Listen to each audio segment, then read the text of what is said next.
मेरा नाम डॉक्टर नेहा शर्मा है। हाल ही में पश्चिम बंगाल में आरजी आर मेडिकल कॉलेज के अंदर एक ऑन ड्यूटी पीजी रेजिडेंट के साथ बहुत ही ब्रूटल रेप और उसके बाद मर्डर कर दिया गया। और उसके बाद उस इंसिडेंट को छिपाने के लिए उनके पेरेंट्स को सुसाइड का नाम दे करके उन्हें 3 घंटे पहले वेट कराया। उसके बाद जब पोस्टमार्टम हुआ, जब ये मामला आगे आया, तब जा करके उनका पोस्टमार्टम हुआ और फिर उसके बाद उनके फेस पर मल्टीपल स्क्रैचेस, आंखों से, वेजाइना से, हर जगह से ब्लीडिंग हो रही थी। इवन उनके जो लेग्स थे वो 90 डिग्री के एंगल पर थे, विच कांट हैपन जब तक कि पेल्विक गर्डल का फ्रैक्चर नहीं कर दिया जाए। तो उस पूरे इंसिडेंट के अंदर डेफिनेटली एक इंसान से ज़्यादा थे। उनके बॉडी से 150 ml हमें सीमन भी मिला है ऑटोप्सी रिपोर्ट के अकॉर्डिंग। और ये एक इंसान का काम नहीं हो सकता। It was a gang rape and then brutally murder and she was tortured. उसके बाद गवर्नमेंट इस चीज़ को छिपाने की कोशिश कर रही है और हम चाहते हैं कि उन्हें जस्टिस मिले।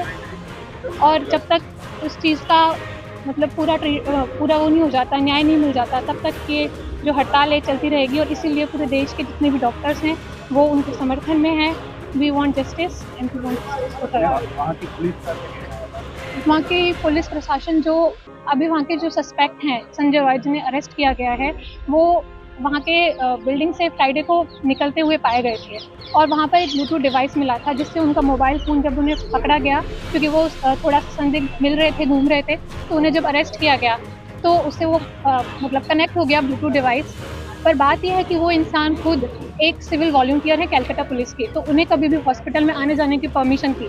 और सबसे बड़ी बात, वो इस तरह की घटिया हरकत करने के बाद में पुलिस प्रशासन का जो शेल्टर होता है वहीं पे जाकर के वो इंसान वहाँ जाकर के सो गया। बिकॉज लॉ की तो हमारे देश में कोई वैल्यू ही नहीं बची है। क्रिमिनल्स इतने बड़े बड़े क्राइम करने के बाद ये जानते हैं कि न्याय तो मिलेगा नहीं, और उसके बाद अगर मिलेगा तो इस चीज़ में कई साल लग जाएंगे। तो वो इंसान इस तरह की घटिया हरकत करने के बाद सो गया। और इसलिए फिलहाल ये जो हाईकोर्ट है, वहाँ के हाईकोर्ट ने, कैलकाटा हाईकोर्ट ने इस पूरे मामले को सीबीआई को सौंप दिया है। और सबसे बड़ी बात, सीबीआई के वहाँ पर आने से पहले ही पूरी की पूरी बिल्डिंग के अंदर 2 से 3 हज़ार की संख्या में मॉब आकर के इकट्ठी हो गई और उसने वहाँ पे जितने भी एविडेंसेस थे उनको टेम्पर करने के लिए पूरे हॉस्पिटल के अंदर तोड़-फोड़ कर दी। डॉक्टर्स के ऊपर अटैक किया गया और इसलिए वेस्ट बंगाल की पुलिस से फिलहाल कोई उम्मीदें बची नहीं है।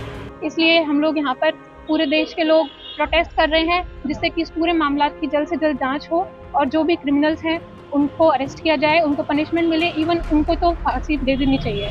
आवाज़ और बुलंद हो, उसके लिए आगे का क्या करते हैं?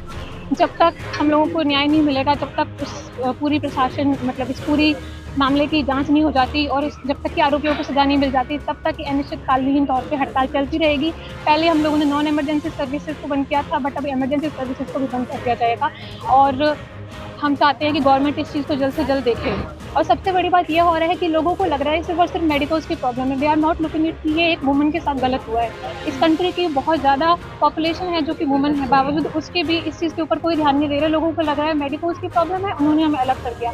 दे आर नॉट लुकिंग इट कि वुमेन सेफ्टी तो इस देश में बची नहीं है। India is the second country in the world जहाँ पे 75% डॉक्टर्स फेस फिजिकल वायलेंस।